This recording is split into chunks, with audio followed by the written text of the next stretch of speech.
Tonight's story delves into the darkest corners of love and betrayal, where truths come to light in the most unexpected ways.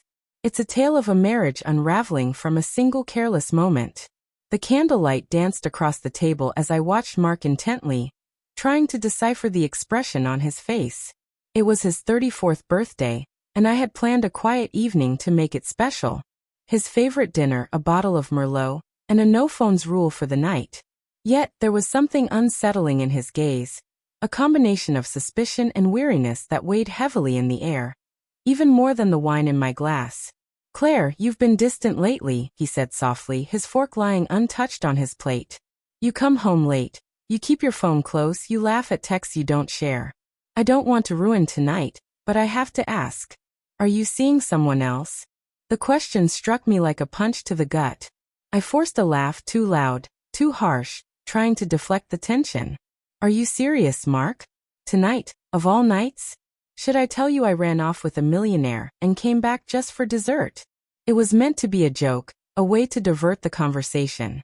But as soon as I saw the cold hardness in his expression, I realized the wound I had just reopened was deeper than I had imagined. Mark slowly pushed his chair back.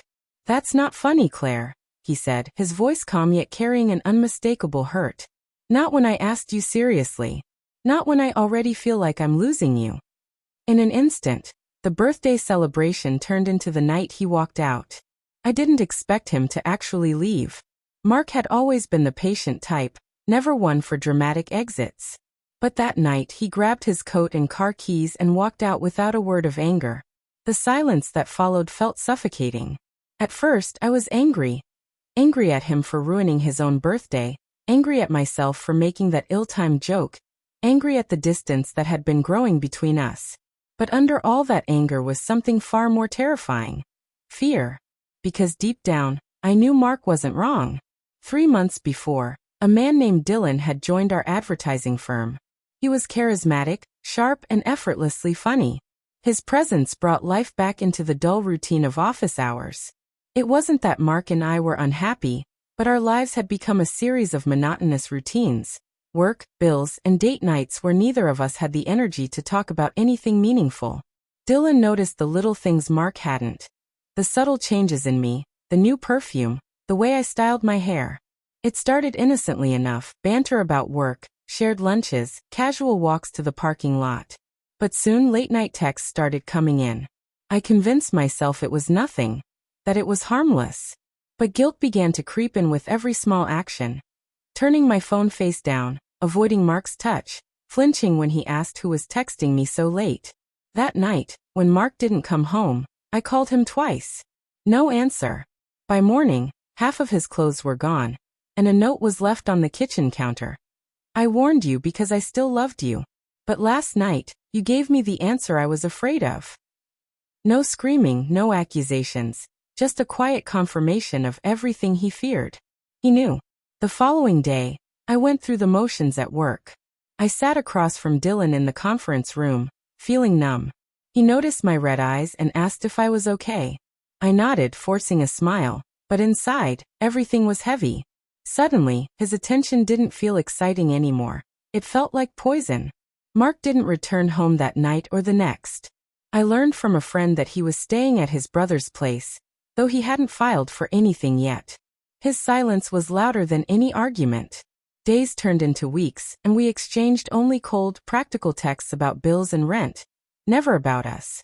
I stopped texting Dylan, stopped laughing at his jokes, stopped checking my phone after midnight. But none of it mattered anymore.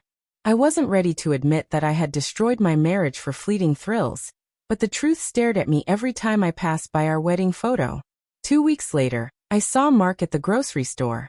He looked thinner, weary, but his eyes were clear, clearer than mine had been in months.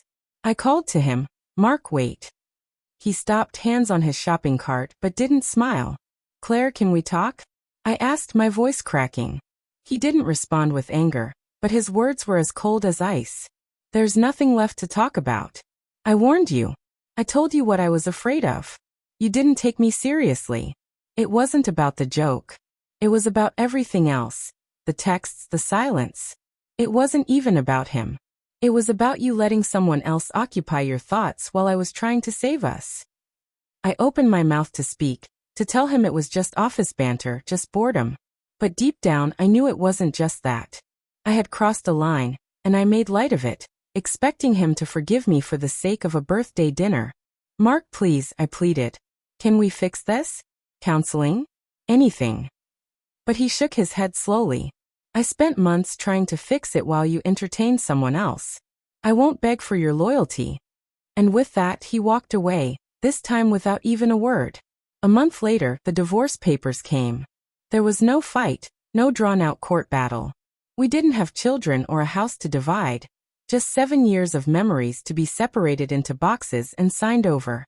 I signed the papers with shaking hands. Dylan tried to reach out after that. He said he missed our conversations and didn't mean for things to go that far. But every word he sent felt like salt in the wound I had created. I blocked his number, not out of spite, but because I couldn't bear to be reminded of what I had lost for nothing. Nights became the hardest. Lying in an empty bed, I would stare at the ceiling, replaying all the moments I could have chosen differently. Putting my phone down, listening when Mark said he felt distant, holding his hand instead of mocking his fears. Love doesn't die in one sudden blow. It dies in small moments of neglect, in careless jokes at the wrong time. Months later, I saw Mark again at a friend's engagement party. He was laughing with a woman I didn't recognize, his hand resting on her arm as they shared a story. He leaned in light and at ease.